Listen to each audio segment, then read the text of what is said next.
39 ஆண்டுகளாக தமிழ் மொழி பண்பாடு பாரம்பரியத்தை பேணி வரும் வட இங்கிலாந்து தமிழ் சங்கம் சார்பில் தீபாவளி கொண்டாட்டம் 2025 எனும் பிரம்மாண்ட கலை விழா மான்செஸ்டர் மாநகரில் நடைபெற்றது.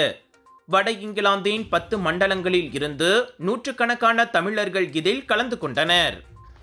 இந்திய தூதரக அதிகாரி விஷாகா யதுவன்ஷி தலைமையில் குரோடா நிறுவனத்தின் திருச்செல்வம் மற்றும் ராயல் காலேஜ் ஆஃப் அனஸ்தேசியா யூகேவை சேர்ந்த டாக்டர் கணேசன் பரணிதரன் சிறப்பு விருந்தினர்களாக பங்கேற்றனர். நடனம், நாடகம், இசை, சிலம்பம், பரதநாட்டியம், கரகாட்டம் உள்ளிட்ட போட்டி நிகழ்ச்சிகளால் விழா மிளர்ந்தது.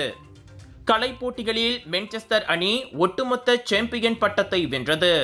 விழாவில் திரட்டப்பட்ட நிதியில் இருந்து 1 லட்சம் ரூபாய் தொகை குழந்தைகளின் நீரிழிவு நோய் நிவாரணத்திற்காக தமிழகம் கோயமுத்தூரின் இதயங்கள் அமைப்புக்கு வழங்கப்பட்டது. 7 மணி நேரம் நீண்ட இந்த வண்ணமயமான நிகழ்ச்சி தமிழின் மரபும் கலையும் வெளிநாட்டில் பிரகாசிப்பதை எடுத்துக்காட்டியது.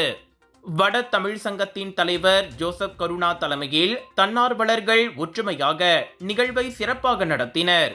தமிழின் செழுமையான பண்பாட்டையும் கலை மரபையும் அடுத்த தலைமுறைக்கு கொண்டு சேர்க்கும் முக்கியமான முயற்சியாக இந்த விழா அமைந்தது.